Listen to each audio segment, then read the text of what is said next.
કોઈ પણ પરિસ્થિતિમાં હંમેશા સવડો વિચાર રાખવો અને યાદ રાખવું કે આપણે શું કરવા આવ્યા છીએ. પૂજ્ય જનમંગલ સ્વામીનું પ્રેરક પ્રવચન. ઘણી બધી જવાબદારી અને ઘણો બધો એ પ્રશ્ન ઉપર આપણે આ બધું મહારાજને રાજી કરવા કરતા હોઈએ છીએ. સંસારમાં તો અનંત પ્રશ્ન હોય છે માણસને, આધિવાધીને ઉપાધિ. એમાં પણ જો આપણે થોડોક ભલે સત્સંગ થાય પણ જો સવળા વિચાર ઉપર કરીએ. આ બોચાસણની અંદર શાસ્ત્રી મહારાજે પહેલું મંદિર બાંધ્યું અને સ્વામી પોતે બોલ્યા કે લક્ષ્મી પ્રસાદ આચાર્ય વડતાલના, જેની આપણને વડતાલમાંથી રજા હતી, રજા શીખી ન હતી, બધો દેશ કર્યો છે, જવું હોય ને જાય. તો આપણે એનો આભાર માનવો જોઈએ સ્વામી. જો આપણે કાઢ્યા તો કેટલી બધી અક્ષર પુરુષોત્તમની ઉપાસના પર્વત હવે આપણી દુનિયા ઉપર ન્યા હોત તો એટલું કાર્ય ન થયું હોત. જો કાઢ્યા એનો ગુણ લીધો. યોગી બાપાને કેરિયાની અંદર જૂના મંદિરના સાધુએ માર્યા, અને માર્યા એટલે એક બે ધોલ નથી મારી, સારું એવું મારે. અને રાત્રે કાઢ્યા મંદિરમાંથી. પહેલા તો વાહનની, ફોનની કોઈ વ્યવસ્થા નહીં. તો એક ભાઈ આવી ગયા, નકર તો વધારે થઈ જાય. અને સ્વામી પોતે રાત્રે 2:30 વાગે સારંગપુર પહોંચ્યા બળદ ગાડોમાં. સ્વામી શું ગુણ લીધો કે આપણે જો જૂના મંદિર વાળા સાધુએ કાઢ્યા તો આપણે મંગળ આરતીના દર્શન થઈ જાય, નકર ત્યાં હોઈ રહ્યા હોત આપણે. તો આ બધા સવળા વિચારો કહેવાય. ઘણી વાર આપણે જો કોઈ ધોલ મારી હોય તો બે દાડા તો ન થાય, 2-3 મિનિટમાં આપણો ગાલ સચરતો હોય, બંધ થઈ જાય. બહુ તો વધારે જોશથી મારી તો 5 મિનિટ. પણ આપણે કોકને કે કરીએ તો અઠવાડિયું થાય. કારણ કે બધાને કે કરી મને બહુ માર્યું, મને મારો વાંક નહોતો, એ મન દુઃખ થયા જ કરે. આપણે સાંભળીએ કે દુઃખ થાય. હડેલો ઉંદર ઘરમાં હંગરી રાખીએ એટલે શું થાય? આપણું મગજ જ ફાટે, ગંધ આપણને જ આવે. કોક બોલી ગયું, કહી ગયું. માણસો એવું કહેતા હોય છે કે ખોટું સહન ન થાય. મહાન પુરુષોએ ખોટું સહન કર્યું. રામચંદ્ર ભગવાન જયારે 14 વર્ષ પછી પાછા આવ્યા, પેલા કોને પગે લાગ્યા છે? કઈ. આપણે તો સર્વોપરી મહારાજના પ્રગટના ઉપાસક છીએ. અને કઈને કહે છે કે તમે મારી પર બહુ જ ઉપકાર કર્યો કે મને જંગલમાં મોકલ્યો તમે, તો મને કેટલું બધું જાણવા મળ્યું. મારા પિતાનો પ્રેમ કેટલો બધો કે અઠવાડિયામાં મારા વિયોગમાં પ્રાણ છોડી દીધા. મને એટલો એને મારા માટે હેત હશે અને પ્રાણ છૂટી જાય તો મારી કલ્પનામાં ન. હનુમાનજી જેવા ડુંગરાઓ પડી જાય, એવા બળિયા. અને મિત્રતા કોને કહેવાય? સુગ્રીવને બધા અંગદ મારા માટે જીવનના ભોગ આપી દીધા. મારા ભાઈનો પ્રેમ કેટલો મારી પર હતો ને જંગલમાં ગયો તો ખબર પડી કે ભરત ને લક્ષ્મણજીને મારી પર કેટલો પ્રેમ. મારા બાવડામાં કેટલી તાકાત એ મને ખબર નથી. રાવણ જેવાને મારી આવ્યો છે. આ રામ ભગવાને સવળું લીધું, ગુણ લીધો. કઈ નો તમે જંગલમાં ન મોકલાવો તો મને કાંઈ અનુભવ આવો ન થાય. હવે એની જગ્યાએ જો આપણે હોઈએ, આપણે બધાને જ્ઞાન આપીએ છીએ એમીન તમે, અને આપણે 14 વનમાં તો કોઈ જાય જ નહીં, મોકલે પરણે ધક્કો મારીને તોય. પણ કદાચ આપણે માનો કોઈ ગયું હોય તો આપણે કરું દ્રષ્ટાંત. અને એ વખતે આપણે કઈને તો પગે ન લાગે, પણ એ બાજુમાં આવે તો શું કે તું આખી રહીશ. દુઃખી કરી નાખ્યા જ અમને. થઈ જાય કે ન થઈ જાય આપણે. અને રામ ભગવાને કેવું લીધું છે. 2 સંતો ગામડે ફરતા ને મેં બાપાને વાત કરી. હું બેઠો છું બાપાની રૂમમાં. એ બાપા મારી જોડવાળા છે ને, એના નસકોરા બહુ બોલે છે. અને ગામડામાં અમારે એક રૂમ હોય. એ વખતે એટલા બધા સારા મંદિરો, 20 વર્ષ પહેલાનો પ્રસંગ હતો. તો બાપા કે પણ એ તો બાપા કે રોજનું થાય, પણ મને કહો બરાબર અમારે રોજ બપોરે બોલે, રાત્રે કેટલા બધા બોલે કે હું જ નથી એકતો. તો અમારે શું કરવું? બાપા કે માળા ફેરી. સ્વામી પહેલાનો અવગુણ નથી લીધો. આપણું મુંબઈની અંદર પૂજ્ય ત્યાગ વલ્લભ સ્વામી સાધુ થયા. પ્રાઇમસ પેટાવતા ન આવડે, ગેસ પેટાવતા. ચા કોઈ મૂકી લીધીને રસોડું કર્યું 12 વર્ષ. આપણે બોલી પણ કોઈનો અવગુણ નથી લીધો, કોઈનો. રસોડું છે ને બધાના સ્વભાવની લેબોરેટરી જેવું છે. ટેસ્ટિંગ બધાને થઈ જાય રહોડ. પણ ત્યાગવલ્લભ સ્વામી જેવા સંત, મહાન પુરુષ કહેવાય, યોગી બાપાનું સ્વરૂપ કે કોઈ દાડો કોઈના માટે કાઢે. બાઢડાવાળા હરિભક્તોએ મને વાત કરી કે સ્વામી અમે મુંબઈ ગયા અને અમે 8 હરિભક્તો જોડા જમા કરાવ્યા. પૂજ્ય ત્યાગવલ્લભ સ્વામી આફ્રિકાથી આવેલા સારા ઘરના ભણવા આવ્યા મુંબઈ. એને યોગી બાપાએ બૂટ ચંપલ લીધા. આપણે ઘણી વાર એવું હોય સમયમાં, ભાઈ સ્ટેજની સેવા આપજો, રિસેપ્શનની આપજો, કંઈક બીજું આપજો. આ કચરો વાળવાનો મને હોય તો તમે મને ઓળખતા નથી, આપણે કંઈક થઈ જાય એવું. અને એ બાઢડાના હરિભક્તો સભામાં બેઠા ને પછી એના મનમાં હું આપણું મન હતપચ્યું કે હું ખરીદી કરી આવી કંઈક લેવા આવ્યા મુંબઈ પછી જઈ આવી એ બધા ઊભા થઈને બૂટ જમા કરાવ્યા પાછા માંગ્યા એટલે ત્યાગલો સ્વામી એટલે બિલ આપે એટલે પાછા આપ્યું પહેરીને બહાર નીકળ્યા ને તો વરસાદ પડે એવું છે ને પાછા પલ્લી જશું કઈ જાવ પાછા જમા કરાવ્યા સભામાં બેઠા ને પછી કે વરસાદ તો કઈ થયો નહીં હાલો ને જઈ આવી પાછા બૂટ લીધા અને બહાર ગયા થોડા છાંટા પડ્યા છે પાછા જમા કરાવ્યા પણ એ હરિભક્તો કેટલા વર્ષો પહેલાનો પ્રસંગ છે 50 વર્ષ પહેલાનો હજી યાદ કરે નારાયણભાઈ મને કીધું કે એના મોઢાના હાવભાવ બદલાડા નથી કંટાળો આવે આપણે છે ખોળામાં લઈને બેહો ભાઈ રમત શું કરો નો થઈ જાય સેવા કરીએ પણ આપણા સ્વભાવની ભેગી ભેગી સેવા કરીએ એટલે આપણે આનંદ નથી આવતો આનંદ છે ને એ કોઈ વસ્તુમાં નથી કોઈ વ્યક્તિમાં નથી સમજણમાં છે સવળું જ ગ્રહણ કરવું બાપા 1980 આફ્રિકા ગયા ત્યારે ત્યાં એક મહાપૂજા રાખેલી નારાયણ પ્રસાદ દવે કરીને આપણે બહુ સારા હરિભક્ત આફ્રિકામાં રહે છે વિસ્તાર તો મને ખબર નથી કયો આફ્રિકામાં અને મહાપૂજામાં બાપા પોતે બેઠા આખી મહાપૂજામાં નેરોબીની અંદર અને મોટી સંખ્યામાં હરિભક્તો બેઠા અને આખી મહાપૂજા બહુ વ્યવસ્થિત ભાઈ બ્રાહ્મણ છે પણ બહુ વિધિ વ્યવસ્થિત કરાવી બાપા રાજી છે અને બાપાએ માયક મગાવીને બોલ્યા બધા હરિભક્તો હતી કે આપણને નારાયણ પ્રસાદ દવે મહાપૂજા કરાવી છે તો બધા દક્ષિણા આપજો બ્રાહ્મણને બ્રાહ્મણ છે પુણ્ય મળશે અને એ ભાઈ તરત દોડાદોડ મોટો તાંસડો લઈ અને સભાના ખૂણે બેસી ગયા પેલા સંતો લાઈનમાં બેઠા હોય ને છેલ્લે અને આત્મ સ્વરૂપ સ્વામી આ પ્રસંગ કહે છે કે હું બાજુ બેઠો હતો મને શું કે આ ભાઈને કેટલો પૈસા લેવામાં ઉત્સાહ છે અને લાઈનમાં નીકળીને શું કે હજી થોડાક વધારે નાખો દાખલા તરીકે 25 રૂપિયા આપ્યા કે 50 નાખો ને પુણ્યનું કામ છે બધાને આગ્રહ કરે કોઈને છોડે નહીં સંતોષ જ ન થાય કોઈ 500 નાખે તો એમને કઈ ગણાય નાખ્યા ભાઈ થોડાક વધારે નાખો ને એમ જ બોલે અને આત્મ સ્વરૂપ સ્વામી કે આ બ્રાહ્મણનો જીવ કઈ સંતોષ જ નથી અને જેવું બધા પગે લાગ્યા તાહડો લઈને ખૂણા બેસીને ગણવા માંડ્યા ગણી અને બાપા રૂમમાં બેઠા હતા સંતો જોડીને આવ્યા બાપા મજા પડી ગયા બહુ પૈસા આવ્યા સંતો શું થાય આપણને શું થાય એ ભાઈ શું કીધું બાપાને કે બાપા મારો સંકલ્પ એવો હતો કે આખી સભામાં જેટલા પૈસા આપે ને એટલા મારે એકલાને નાખીને ઉમેરીને ભગવાને શરણે આપે જો આ હવળો પણ જ્યાં સુધી માણસે જોયું ન હોય જો ત્યાં કોઈ હાજર ન હોય તો હરિભક્તો બધાને મનમાં શું થાય આ વધારે નખાવે આ કઈ બધા ખુલાસા બધે નથી થતું કોના હૃદયમાં કેવી ભક્તિ હોય કેવું જોડાણ હોય શું હોય કાંઈ બહારની પ્રકૃતિથી ઓળખાય જ નહીં એ રસ્તા જ બંધ કરી દેવાના અભાવ ઉગડી ઝેરનો રસ્તો જ્યાં જોવાય એના રામજી એટલે દરેકમાં ભગવાન જોવા સારું જોવું પોઝિટિવ જોવું આપણે ક્યારેય નેગેટિવ કોઈનું જોવું આપણામાં ઘણું બધું છે ડ્રાઈવર બહુ જોજો કરે ને એટલે ભટકાઈ જાય આપણે બહુ જોજો કરીને જેનું તેનું એટલે આપણું રહી જ જાય આપણે સૌનું જ વિચારવાનું એક બેન રેલવે સ્ટેશને થેલો બાજુમાં મૂકીને બિસ્કિટનું પડીકું બિસ્કિટ ખાતા એને વિચાર આવ્યો કે હું છાપું વાંચી લઉં બાકડે કોઈ નહોતું એકલા જ એ કેન્ટીન નથી ને છાપું લેવા ગયું અને પડીકું છે ને એ થેલો એને મૂકી ગયા એ આવ્યા ને એટલે બાળક બિસ્કિટ ખાતો હતો બાકડા પર પેલા બેન કે કોને પૂછીને બિસ્કિટ ખાશે ગરમ થઈ ગયો છોકરો કે તમારે ખાવા હોય તો બે તમને આપું મારા બિસ્કિટ અને પાછો મને કહેશું બે તમને આપું અને ગરમ થઈ ગયો પેલો છોકરો કાંઈ હાવભાવ દેખાડે નહીં ખાતો જ રહ્યો એ બેન રેલવે આવી બેઠા ટીટી આવ્યો ટિકિટ કાઢવા માટે થેલામાં હાથ નહીં તો એ બેનનું બિસ્કિટનું પડીકું થેલામાં છોકરો પોતાના બિસ્કિટ ખાતો ચલાવેલો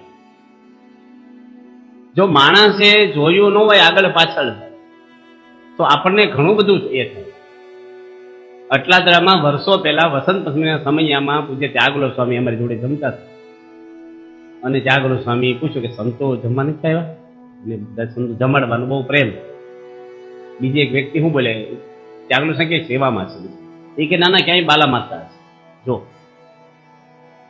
વૃત્તિમાં કેટલો ફેર પડી જાય છે ભાવનામાં ભગવાન કોઈ વસ્તુથી ક્યારેય રાજી નહીં હૃદયની ભાવના છે ને દરેકનું સારા ગુણ આપણે લઈએ અને પોઝિટિવ જોઈએ સવળા વિચાર આપણે કરવા ક્યારે અવળો વિચાર કરવો નહીં યોગીજી મહારાજે એની જિંદગીમાં ક્યારેય અવળો વિચાર કર્યો નથી ઘોડાગાડી પડી ગઈ તો શું બોલ્યા હસવા મળ્યા મોટા સ્વામી થોડાક અકળાય ઘોડાગાડી વાળાને ધમકાવે હરખી યોગી બાપર કે શું હસો છો માણસને ગરમ થાય ને તારે કોક હશે ઈ નો ગમે યોગી બાપા કે પરસો છો હું પરસો છો કે આપણે જીવતા રહ્યા ઊંધી પડી તો હોય જો જામનગરમાં પ્રસાદ ઢોળાઈ ગયો 4 વાગ્યાનું ફ્રૂટ, બાપા શું બોલ્યા? પ્રસાદ તો વરસાદ. સાસ ઢોળાઈ ગઈ છે એક ગામમાં ગોરાણામાં, તો બાપા કે સંતો પાસ થયા ને એટલે સાસ ઢોળાને સુકન થયા. હવે સાસમાં શું સુકન ઢોળાય?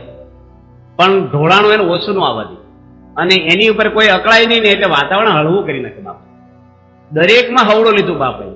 પૂજ્ય ત્યાગોલક સ્વામી અટલાદરામાં રસોડું કોઠારી હતા, આવણો લઈને વાળતા હતા ચોકો. મેં સંતોને કીધું ત્યાગોલક સ્વામી વાળે છે કે એમનો વારો છે કે વાળવાનો? એટલે કોઠારીનો વારો? કોઠારી તો સમજાવ, કોઠારી તો કાગળ ઉપરના હોદ્દા સાધુ હતા, આવા મહાન પુરુષ, એમનો મહાન જ થવા. અને પૂનમનું રસોડું હોય ને ત્યારે સ્વામી ખાસ રસોડામાં સેવા કરે. એમાં સારિંગ ગામનો એક અશોક કરીને બ્રાહ્મણનો છોકરો વેકેશનમાં સેવા કરવા આવ્યો.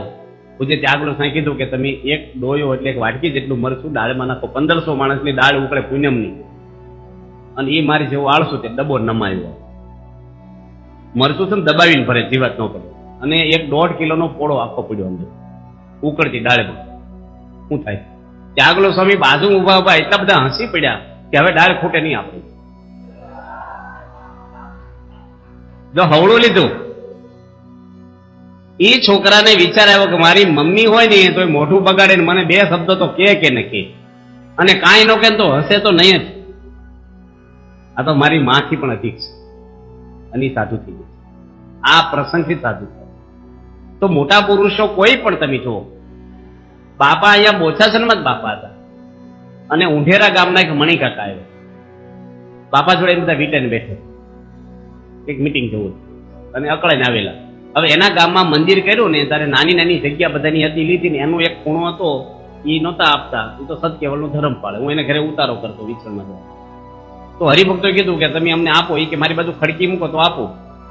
હરિભક્તોએ સંતોને પૂછ્યું નહીં અને કોઈને પૂછ્યું નહીં, હા પાડી ખડકી મૂકી. 4 મહિનામાં સંતો ગયા તો અવર જવર થાય. ગામના બૈરા નથી, મંદિરના ફળિયામાંથી આમ શોર્ટકટ પડે એટલે હાલવા મળ્યા. ઢોકલા પુરાવ્યાના તો રસ્તો પાડ્યો ભાઈ, એટલે સંતોએ પુરાઈ દીધું. અને પેલા કાકાને ખોટું લાગ્યું, બાપાના વાતની ખબર નહીં. બાપાને શું બોલ્યા? પોલિટિક્સ છો, જૂઠા છો, આવા છો. પ્રમુખ સ્વામી ભગવતચરણ સ્વામી બેઠા ઉભા થઈ ગયા. બાપા કે શાંતિ બેહો. પૂર્ણનિધિ સ્વામી વચ્ચે બોલ્યા. સ્વામી કે બધા બેહો શાંતિ. બાપા કથા સાંભળતા હોય ને એમ સાંભળો, કશું હાવભાવ મોઢાના, કશું અકળામણ નહીં. એ બોલવાનું પૂરું છું ને ત્યારે સ્વામી કે આવો આવો ભણી કાકા આવો. ક્યારે જેને આ સાંભળ્યું જ નથી કઈ. અને મણિકાકા નજીક આવ્યા ને બાપા કે તમારી તબિયત સારી છે કાકા? કાકા કે બાપા તમારું શરીર સારું છે ને? કે પતી ગયું ને બધું? બાપા કે જમાડજો ને, પગે તકલીફ છે ને, ખુરશી ઉપર પાપડ શેકીને આપજો, મને જમાડવા મૂકજો. તો પ્રભુ સ્વામી મહારાજ કોઈ હરિભગત કે કોઈ સંત ગમે તેટલું પોતાનું થયું હોય ને, લંડનમાં બાપાને ગાળ્યો દઈ ગયા તો સ્વામી શું કે એને ચા પાણી કરાવી, નાસ્તો કરાવી, જમાડી મોકલજો. બોલે કોઈ દાડો બોલ્યા નથી બાપા. કોઈ જૂઠું બોલ્યા નથી જિંદગીમાં, કોઈની નિંદા કરી નથી, કોઈનો તિરસ્કાર કર્યો નથી, કોઈ દાડો કાંઈ એનામાં. એની જેવો આનંદ લેવો હોય તો એ લાઈન ઉપર હાલવું પડે. આ ડભાણ યજ્ઞમાં દામોદર શેઠને એક ઢોલ મારી સાધુએ, મહારાજ હયાત છે ડભાણમાં, મહારાજ બેઠા છે, અને મહારાજ આગળ મામલો આવ્યો ને મહારાજે બોલાવ્યા કે તમને ઢોલ મારી. દામોદર કે સંતો મારા માવતર છે, માવતર છોકરા ન મારે, કોઈ ગામવાળા મારે, ભૂલ થાય તો મારે, કે તો અમારા હારા માટે, અમારે સુધરાય. હજુ હવળું લીધું, અભાવ આવે કઈ સત્સંગ મૂકી દે.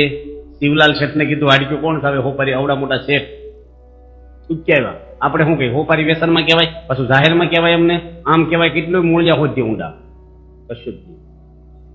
કેટલા પ્રસંગો એવા આવે. એક શિષ્ય હતા, એને કોઈ ગાય દાનમાં આપી. ગુરુને વાત કરી કે અમને ગાય દાનમાં આપી. ગુરુ કે બહુ સારું કહેવાય, આપણે દૂધ લેવા જવું નહીં કોઈનું, દૂધ ઘરનું. 5 દાડા કોઈક ચોરી ગયું ગાય. પેલું કે ગાય કોઈક લઈ ગયું કે સારું સાણવા સીધું કરવું મેં. હવળું જ લેવાનું ગમે ત્યાંથી ને. તમે હવળું વિચારો તો મજા આવે, નગર ચિંતા કર્યા કરો ભાઈ તમે ક્યાં પૈસા આપીને લઈ આવ્યો, નહોતી પતી ગયું. આ તો એક હાર પહેરવા બાબતમાં નાની નાની વાતમાં આપણને બહુ જ બધું થઈ જતું હોય. આપણે જ્ઞાન બધું છે, સમજણ છે, લાંબો દાંતો વધારે ઘસાય ને મોભને વધારે ખીલા વાગે, એમ આપણે ધણી છે સત્સંગના તમે કાર્ય કરો છો તો આપણે વધારે સહન કરવાનું. આપણે જો થોડુંક આઘું પાછું બોલીએ તો નીચેના માણસો કેવું બોલે, અને સંપ તૂટે એટલે મંડળમાં ડખા શરૂ થાય કે ન થાય. એટલે કોઈને મજા ન, હોનાના સિંહાસન બનાવો તો દર્શનનું શાંતિ ન થાય. અને યોગી બાપા ગામડામાં ફરતા, તળાવે નાવા જતા, ચૂલા ફૂકીને રસોઈ કરી આખી જિંદગી, માથે પોટલા લે, અને એને બ્રહ્મકુમારીને આનંદ હતો, કારણ કે કોઈનો અવગુણ ક્યારેય નહીં જોયો, ક્યારેય નહીં. કોઠારીને યોગી બાપાએ વાત કરી કે અમને ગાડું આપો ને, મને ધર્મ તો કરવા જવું ગામડામાં, ગોંડલમાં. બાપા મહંત છે, મંદિરના સંસ્થાના ધણી છે. કોઠારી કે ગાડું બાડું નવરું નથી, હાલીને જાઓ. એ કે અમારા કે સામાન છે, કોથળા છે, દૂર છે ગામ, આપો તો સારું. ના પાડી દીધું. બીજે દાડે ઉકાળા પાણી છે ને બાપાએ દંડવટ કર્યા કોઠારી તમે દયાળુ છો, આપો ને ગાડું. કોઠારી હાથ જોડે ને પગે લાગે ને એટલે માણસ નમી જશે. ગાડાવાળાને કે અડધે સુધી મૂકી જા, ઠેઠ નો જાય પાછો. અને અડધે ઉતારીને પાછો આવ્યો પેલો. તે તો પગારદાર હોય, કોઠારી કેમ કરવું પડે. અને જોડવાળા સંત શું બોલ્યા કે આપણે કઈ ફરવા જઈએ છીએ, ગાડું નો આપે કોઠારી, હવે આપણે અડધેથી આમ તેમ. બાપા કે કોઠારી કેટલા દયાળુ છે, અડધે સુધી મૂકી ગયા, નગર ઠેઠથી ટાંટિયા તોડવા પડે. જો હવળું જ લીધું, ગમીને ગયા છે. બાપાએ ક્યારેય કોઈનું કાંઈ કર્યું. કેટલા પ્રસંગ યોગી બાપાના આવે છે. એક બરોડાના યુવકો દિલ્હીમાં સંવાદ ભજવાનો હતો એમને. દિલ્હી આપણે ઓપનિંગ છું ને ત્યારે એને કંતાનની ઓફિસ હતી, એના બધા ટેન્ટ ને એવું અમુક નાખ્યું હતું. ત્યાં પાછળ એક મૂતળી હતી, આપણા સંત એક પેશાબ કરવા લઘુ, અને આ લોકો ઝઘડે. બરોડાના યુવક મંડળ જોડીમાં તે આમ કર્યું છું, 3 મહિનામાં તે આમ કર્યું છું, તું આમ છું તેમ છો. આને શું કે બરોડાવું મંડળ અંદર અંદર ડખાવાળા કેટલા હું સેવા કરવા આવ્યો. પછી પેલા સંતને ખબર પડી કે એને સંવાદ ભજવવાનો છે, એટલે પ્રેક્ટિસ કરતા હતા. જો જાણ્યું ન હોત તો શું થાત કયો. એટલે ઘણી વાર જોયેલું ખોટું પડે, સાંભળેલું ખોટું પડે. બીજો એક પ્રસંગ આવે, જે કાર્યકર છે ને એની જવાબદારી હતી કે પ્રસાદ લાવવું સભામાં. એટલે પૈસા બીજા આપે, દરેકના વારા હોય, પણ જવાબદારી નહીં કે ખરીદીને એને જે ઈચ્છા હોય પ્રસાદ લઈ આવે. અમુક આપ્યા 200 રૂપિયાનો પ્રસાદ લાવો, એ કેળા લાવ્યા છે, સિઝન હશે. અને હરિભગત હતો ને આગળ પડતા, એ કાર્યકરના ઘરે કઈ કામ માટે ગયા. તે દાડે રવિવાર હતો, સભાને કલાકની જ વાર હતી. તો કાર્યકરને કેળા ખાતા ઘરે, અને તે દાડે કેળાનો જ પ્રસાદ હતો સભા. પહેલા શું કે સભાના પ્રસાદ ભેગું ભેગું પોતાનું કરતો જ લાગીશ ને. પછી પેલા એ કીધું કેળા હારા હતા, તે મને મારા ઘર માટે પણ 1 ડઝન મારા પૈસાના મેં ખરીદ્યા, મારે અલગ પૈસાના ખરીદ્યા. આ ભાઈ ના ભાવનું પણ જો નગર છાપ પડી જાય કે નહીં ખોટી. કેટલા પ્રસંગો આવા આવે છે, જોયેલું ખોટું હોય આપણું. એટલે દરેકમાં સારું જોવું, દરેકના ગુણ લેવા. મહારાજે 110 વચનાક લીધા છે, અવગુણ નો લેવું, અવગુણ નો લેવું. એનું કોઈ પ્રાયશ્ચિત જ નથી. કોકની હાય લાગી જાય નિર્દોષની, ભગવાનના ભક્તો ઉપર આપણે કંઈક એવું છાપ પડી જાય ખોટી. એટલે દરેકના ભાવને સારું આપણે જોઈએ તો વાંધો ન આવે. એકવાર યોગી મહારાજ ગોંડલમાં હતા, અને યુવક ચા પીવડાવે હરિભક્તો. એટલે બાપાને ફરિયાદ કરી. બાપાને કે બાપા બધા હરિભક્તો 2 વાર ચા પીવડાવે. બાપા કે 2 વાર ન આવે, કે ડબલ પીવાવે છે. બાપા કે તમે અડધો કપ ભરતા છે. એ કે ના આખો ભરું છું. તો બાપા કે કેટલા ડબલ પી ગયા? કે 60 જણા. બાપા કે તમે ફોજને પાય એવું સમજી લો ને, ડબલ પીવા આવ્યો ને 100 હરિભક્તો પાય. ચા આપવા વાળા આપે, તમે પીવડાવો ને છૂટથી, ઓછી આપતા એટલે ડબલ બિચારા આવે. બાપા છે ને દરેકમાં એક ત્યાં ફકીર જેવો કોઈક રખડેલા આવે ગોંડલમાં, અને જમવાના ટાઈમે જ મારવાનો આવે. અને ચોકીદાર ધક્કો મારીને કાઢીને બાપા નીકળ્યા ત્યાં. બાપા કે કેમ ધક્કા મારો? કે બાપા ખાવા જ આવે. સ્વામી કે પણ એને જમાડી દો ને, રોજ આવે. બાપા કે તમને આજ્ઞા કરીએ છીએ, રોજ આને જમાડી દઈએ. બિચારો જમવા જ આવે છે ને. જો આપણે ઘણી વાર બહુ નોંધ કરીએ, પાટો શું શું કે કોઈ મંદિર આવે છે જમવાના ટાઈમે જ મારવાના આવે. રસોઈ તો બીજા આપી હોય, પીરસવા વાળા બીજા હોય, બનાવવા વાળા બીજા હોય, ને આપણે આમ થોડું પાપ લઈએ. ભાઈ એ જમશે તો કોક વાર બાપા કહેતા પ્રસાદ કુકડો છે ને બોલશે, ભલે જમવા મંદિરમાં આવે તો છે ને. એટલો ગુણ છે ને. લંડનમાં બાપાનો આભાર માન્યો ને ત્યારે પછી બાપા એટલું રોકાણ, પછી રસોઈ આપી, એનો બધાને આભાર માન્યો. તો બાપા કે જમનારનો આભાર માનો. રસોઈ આપી પણ જમવા વાળા નો આપે તો કોને રસોઈ દીશે? જમવા વાળા આવ્યા તો એને પુણ્ય મળ્યું. એટલે જમનારનો આભાર. આવા તો કોક જ ગુરુ હોય, જમે એનો કોણ આભાર માને? આપે એનો માને, બરાબર. તો બાપાએ છે બધું હવળું જ લીધું છે. એટલા બધા પ્રસંગો બાપાના આવે છે. યોગીજી મહારાજ પોતે રામોદ ગામ છે ગોંડલની બાજુમાં, અને બાપાને ગયા થોડે માચમ સ્વામી હતા. લાકડા લીલા, મેળા પર ચૂલો, બાપા કથા કરી અને માચમ સ્વામી રસોઈ કરી. લીલા લાકડા અને ધુમાડો બહુ થાય, અને ઘર એવું કે ધુમાડો ક્યાંય નીકળવાની જગ્યા નહીં. એટલે પેલા એની આંખો એટલી બળે, ફૂંક મારે પણ કઈ ચેતાય નહીં. અને કંટાળી ગયા ને એ બધું એમને અધૂરું અડધું મૂકીને માતમ સ્વામી બીજા ખૂણામાં જઈને હુઈ ગયા ઉઠી. અને હવા 11 બાપાએ કથા પતાવીને રસોડામાં આવ્યા કે કઈ ગયા માતમ સ્વામી હુઈ ગયા. કે બીમાર છો કે ના ના મારને જ રાંધ હોઈ ગયા, એટલો ધુમાડો તો આંખું બળે છે, તમારે કરવું એ કરો. અને યોગી બાપા કટકટ મળ્યા રસોઈ કરવા. અને બાપાએ રસોઈ કરીને એમાં મોહનભાઈ આવ્યા એ ગામના. બાપાને કે ગયા માતમ સ્વામી કેમ તમે રસોઈ કરો? કે માતમ સ્વામી બહુ દયાળુ છે, દયા કરીને મને સેવા આપી. મારે કેટલાય ટાઈમથી વિચાર હતો કે મારા હાથનો થાળ મહારાજ ક્યારે ચડી. જો બાપાને આંખો નહીં પડતી હોય, કોઈ કાર્યકર મોડા આવે તો આપણે માનીએ કે મોટા ભાગવાળાની સેવા મળે તો હું પાતણા પાથરી દઉં. ક્યાં ગયો એની જવાબદારી નથી.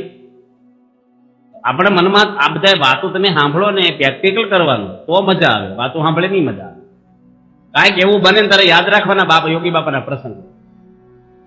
કે કાંઈક આ હોલ વાળવાનો હોય ને 5 જણને આપ્યો હોય, અને એમાં જો 3 નો આવ્યા હોય ને કે 2 નો આવ્યા હોય તો 3 જણાને હોધવા જાય. હોલ વાળા એટલો સમય તો હોધે પેલા, એને હોધો પછી શરૂ કરવાનો. અડધો કલાકમાં વળી જાય 20 મિનિટ આટા મારે ક્યાંય ગયા. હવે વાળવા માંડે તને પુણ્ય મળશે. ભાઈ આપણે ધણી છીએ, જવાબદાર છીએ આપણે, પણ આપણને તરત આવા વિચારો આવે. મોટા પુરુષે ક્યારે આવા વિચાર કર્યા નથી. એક પૂજાભાઈ હતા, બાજુમાં ધર્મજ ગામ છે, ધર્મજ 6 ગામનો પટેલ, એટલે આપણે જાણીએ કે ભાઈ ઊંચું ગામ કરે. અને એ સ્ટેશન માસ્ટર રેલવેમાં આફ્રિકામાં, એ નોકરી મૂકીને સેવા કરવા આવ્યા સંસ્થામાં. અને એને કઈ સેવા આપી? ઘોડાગાડી હાંકવાની. ખાલી હાંકવાની, ઘોડાને નીરવાનું, પાવાનું, બધું સાફ કરવાનું. અને નિર્ગુણ સ્વામી મોટર નહોતી પેલા, ઘોડાગાડી લઈને નિર્ગુણ સ્વામી જાય. અમે લોકો ઘોડાગાડીમાં ફરતા ને પેલા શરૂઆતમાં સાધુ ચાદર વાહન નહોતું, હરિપ્રકાશ સ્વામી જોડે હું ફરતો. તે લીંબડીમાં 15 દાડા રહી. તે ઘોડો છે ને 4 ભેંસનું ખાઈ જાય. તે જેટલી પધરામણી કરીને ઘાસ વેસાતું લાવવાનું. તે ભરતભાઈ વાણીએ બાપાને ટપાલ લખી, બાપા સાધુ પોહા છે પણ આ ઘોડો નહીં પોહાય. એમ તે બાપા એમને ટપાલ લખી કે મોજી દળ બાંધી જાઓ, તમે 15 દાડા રહ્યો છો, ઘોડો પધરામણીનું બધું ભેટ એ ખાઈ જાય. મોટર તો પડી ડીઝલ ન માગે, પણ આ તો વાળું પેલું જનાવર છે તો ખાય. કે બાપા છે ને એ ઘોડાગાડી આગે પૂજાભાઈ. અને પછી રોદો આવે ને તો નિર્ગુણ સ્વામી તો બોલવામાં, આમ બિચારા નિર્દોષ પણ બોલવામાં કડક. મૂળ પીજના વડતાલમાં કોઠારી હતા, બધા ભણેલા. હું કે પૂજાભાઈ ખબર, બળજા જેવા હરક્યા ને આવ ગધેડા જેવો છો, આ જ ભાષા વાપર. આ પ્રસંગ કરજતમાં પ્રમુખ સ્વામી અમારી સંતોની શિબિરમાં કીધું. અને પૂજાભાઈ હાથ જોડ્યા કે સ્વામી તમે કીધું એવો જ છો, હરખી હાલે ઘોડે ગાડી ગયા. બાપા બોલ્યા હતા કે પૂજાભાઈ એટલા ભગત કહેવાય, નકર કે હમણાં ઊંધી નાખવું ખબર પડે તમને. પણ કોઈ દે અવળું નથી. યોગી બાપાને શાસ્ત્રી મહારાજે કેવડાવ્યું કે મને તાવ મળતો નથી, સારંગપુરમાં સ્વામી બીમાર હતા, જોગી આવે તો તાવ મટી જાય. યોગી મહારાજ પોતે ગોંડલ વહેલા નીકળ્યા બસમાં, ખટરામાં વાયા સારંગપુર સાંજે 3 વાગે 4 વાગે પહોંચ્યા. શાસ્ત્રીમાં રંગમંડપમાં હતા. અને શાસ્ત્રીજી મહારાજ પૂછો કોણ આવ્યું? અંધારા જેવું હતું, દંડવત કરતા હતા કે હું જોગી. શાસ્ત્રીમાં સિંહ કરતા, હું આવ્યા સાહેબ, ચાલ્યા જાઓ પાછા હમણાં. સ્વામી તરત દર્શન દંડવત કરીને પોટલો લઈને બસ સ્ટેન્ડ જતા. એટલે જોડવાળા કે આપણે બોલાવ્યા તારે આવ્યા, આવું કઈ હાલતું છે કે? તો યોગી બાપા કે શાસ્ત્રીમાં કેટલા દયાળુ છે. આપણે 100 વખત હાલીને આવી ગોંડલથી તો દર્શન થાય એવા પુરુષના? દર્શન તો દીધા આપણને, ધક્કો ન છો કહેવાય. વિચાર હવે આવો કોઈને જો. યોગી મહારાજના એક પ્રમુખ સ્વામી ન્યુયોર્કમાં હતા, અને હાવ નાની રૂમો હતી. કોઈ કીધું બાપા બહુ હાંકડી રૂમો. સ્વામી કે નાની રૂમો તો હારી, તરત જડી જાય કોક આવે, સામે બેઠા હોય. અને ત્યાંથી એડિશન ગયા ન્યુજર્સી, ત્યાં મોટા મોટા રૂમ. એ બાપાને કીધું બાપા અહીં બહુ મોટા રૂમ બહુ છે. બાપા કે મોટા રૂમ તો હારા, બધા હમાઈ જાય જેટલા હોય. તો આમીને છે ને જ્યાં જઈને સેટ જ થઈ જાય. આપણે આમ થોડુંક આમ થયા જ કરે, આમ ફાવશે આમ નહીં ફાવે, શું થશે કેમ થશે. ગઢડાની અંદર ઉતારા હતા ને, એ ઉતારામાં એક બિલ્ડિંગ તૈયાર થયેલો. અને મને સંતો કે તમે ઉતારા સંભાળો. તૈયારમાં તો હજી હેન્ડ્રફ બાકી, પંખા બાકી, નળ ફિટિંગ બાકી, સ્ટોપર ને બધું. અને 40 માણસ કામ કરે, મિસ્ત્રી લાઇટ વાળા. બપોરે તૈયાર છે, પાણીની ટાંકી ચડાવવાની બાકી, લોખંડની ટાંકી ચડાવવાની, એટલે ક્રેન બોલાવવી પડે. અને મને જ કે તમે ઉતારા સંભાળો, આમ કે ને હળગતું ઘર દાનમાં. એમ આપણે હવે 300 હરિભક્તો આવી ગયા બાપા હતા ઉતારા લેવા. શું થાય ગયો, કેટલું આપણને ટેન્શન કેટલું હોય. અને બપોરે તૈયાર થઈ જાત એટલે ક્લોક રૂમ રાખીએ, એમાં સામાન મૂકે ને એક ભાઈ ઉના બાજુના આવ્યા, એની દીકરી, એની પત્ની, એની ભાઈ, ત્રણે નજીક ઉભા રહીને ભાઈ મેરે ઘેર આવ્યા. મને કે ઉતારો આપો ને. મેં કીધું બપોરે આપશો. તો તમે કરતા બાપા બેઠા તમે બેસો. એ 10:30 પાછા આવ્યા સભામાંથી. ઉતારો આપો તો આપી દો ને કે છે. ક્લોક રૂમમાં સામાન મૂકો, તમારે આરામ તો જમીન કરવાનો છે ને, તમને આપી દઈશ. પછી રાજભોગ આરતી પછી જમ્યા પહેલા સીધા આવ્યા. ઉતારો આપો જ આપો ને ના પાડી જોઈએ. હવે શું થાય? જો આટલું આપણે ટેન્શન હોય ને આવું બોલે, આપણે અમે સાધુ હોય કેટલી શાંતિ રાખવી જોઈએ અમારે. મારથી બોલાઈ ગયું કે આપો જ આપો નગર પાછા જતા રહ્યો, ના પાડી દો. મેં કીધું મારી જાનમાં આવ્યા છે, કારણ કે ટેન્શનમાં મારથી બોલાઈ ગયું. આમ હાડું બહુ એટલું બધું એટલું આમ રડું રડું થઈ જવાતું હતું. એ ભાઈ મને કે તમારે બાકી છે ભણવાનું? આવું બોલશે આપણને ખબર નહીં, મારથી આવું બોલે છે એ મને ખબર નહીં. પછી સ્વામીને વાત કરી, બાપાને કીધું કે બાપા મારે આવું થયું એકવાર. સ્વામી કે જો ગરસ્ત હોય ને એ બસમાં કંટાળીને આવ્યા હોય, ધંધાના ટેન્શન હોય, ફેમિલીના ટેન્શન હોય, એ તો બિચારા અકળાય, પણ આપણે સાધુથી શાંતિ રાખવી, હાથ જોડીને વાત કરવી. પણ બાપા મેં કીધું માથું ખાય. સ્વામી કે જે કરે તો હાથ જોડીને વાત કરવી, થઈ જશે, હમણાં થઈ જશે. પણ તમારે આવું બોલાય, મારી જાનમાં આવ્યા છે તમારે બોલાય કે એટલી કથા કરો છો? જો સ્વામી નો કીધું હરિભક્ત આવા છે ને સમજે નહીં, પણ આપણને જ હવડખા કરવા માંગે છે કે તમે પોઝિટિવ રહો, આમાંનું કઈ જોવાનું જ નથી આપણે. બાપા કે ભાઈ કે છે ને તો અહીંયામાં હાઈ થશે, આપણે પ્રશ્ન જ નહીં કરવા, શાંતિ જ રાખવા. ઘણા બધા પ્રસંગો પ્રમુખ સ્વામીના આવે છે. બાપા એકવાર મને 2 પાનાની પત્ર લખ્યો હતો. મને કે દરેડ દરબાર છે, દરેડ ગામ છે ને આપણે ત્યાં વલભીપુરની બાજુમાં, એ દરેડના દરબારે શાસ્ત્રીમાની સેવા કરી. શાસ્ત્રીમાન એની મોટરમાં બેસીને ગઢડા મંદિરની મૂર્તિનું પૂજન કરવા આવેલા છેલ્લી ઉંમર, પછી ધમા જતા રહ્યા તરત. અને દરેડ દરબારની બહુ સેવા, એટલે એના હગા કિડની હોસ્પિટલમાં દાખલ કરેલો નડિયાદ. બાપાએ જાતે હો ધર્મચરણ સ્વામી એક અક્ષર નહીં, બાપાએ 2 પાના મોટા ભરીને મને ટપાલ લખી. હું નડિયાદ હતો ત્યારે. મને કે દરેડ દરબારના સંબંધી આવ્યા છે ને, અને તમારે 3 ટાઈમ હોસ્પિટલમાં જવું, ટિફિન જાતે લઈને, એને જે રુચિ હોય ને એ પ્રમાણે બનાવીને લઈ જવું, અને એને અડધો કલાક બેહવું, પાછું મૂકીને નીકળી ન જવું. હવે એના હગા છે ને એના નામ સત્સંગનું નહીં. હું જાઉં ત્યારે બીડીઓ પીવો, મારે સામે બેઠા ના એ ધોવે નહીં બીડીઓ. હવે આપણને એટલો કંટાળો આવે ધુમાડા કાઢે આપણી સામે. તો બાપા સંબંધ કોનો જોયો છે? દરેડ દરબારના હગા છે, એટલે દરેડ દરબાર રાજી થાય, એના સંબંધીની સેવા કરી. તમારા ઘરે તમારા તાજા વેવાય આવ્યા હોય, જમાઈ આવ્યા હોય નવા નવા, એની ભેગા 2 મિત્ર આવ્યા હોય, તો એને એટલું જમાડવું પડે કે નહીં? ગરમ ગરમ ફૂલકા કે ખીચડીમાં ઘી જમાઈને રેડો, તો એના ભાઈબંધને કઈ તેલ રેડાય, એને ઘી દેવું પડે. સંબંધી છે અમારા જીજાજી, એના હગા છે, કઈ જ્ઞાતિના એ તમને ખબર ન હોય. એ સંબંધનો મહિમા. અને 2 સાધુ જમવા આવ્યા ને 2 હરિભક્તો ભેગા આવે તો આને કીધું નતું શું આવ્યા છે? તો આ સંબંધનો મહિમા નથી. અમે નડિયાદ છે ને મનુભાઈ છે મહિસા વાળા, એમના ઘરે પધરામણી કરી, મહાપૂજા કરી, પૂજ્ય ત્યાગલો સ્વામી પીપલક ફાટેકા કરી, નવું ઘર કર્યું. લાઇટ કનેક્શન નો તો ઉનાળો હતો, અને એટલો બધો પરસેવો વળે. રસોઈ કરી, એ જ રૂમમાં રસોઈ નહીં, ત્યાં જ મહાપૂજા, એક જ હોલ જેવું. કે ત્યાં પેલા ભાઈ કે સ્વામી માફ કરજો, બાજુવાળાએ મને લાઇટ કનેક્શન આપવાનું કીધેલું, પંખો લાવી રાખ્યા હતા, આપણે તાળો દઈને જતા રહ્યા, અને અમારે જે કનેક્શન નથી આવ્યું. આગળ કે નવું ઘર છે ને, એટલી ઠંડક છે ને, પંખો હોય તો જરૂર ન પડે આપણે. તો પેલા ઓછું ન આવવા દીધું, પરસે વળતો હતો તોય.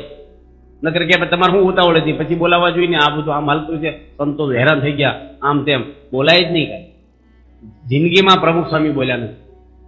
આપણે કાર્ય કરો છીએ તો હવળું, આ બધા પ્રસંગો તમને શું કામ કીધા કે મોટા પુરુષોએ, આપણા ગુરુઓએ હવળું લીધું છે. ભગતજી મહારાજને સોનાની બોલી ચડાવતા ગુણ અને હેરાન કરતા, ત્યારે ભગતજી શું બોલતા કે આમાં રહીને ગુણે સ્વામી મારી કસોટી કરે છે. હારમાં જીત, હારી ગયા, અને આ લોકમાં દુઃખ તો છે ને ભગવાનને વગર વાંકે આવતા ગુણે સ્વામી લખ્યું છે. આ લોક જ દુઃખરૂપ છે, પ્રશ્ન તો આવ્યા જ કરવાના.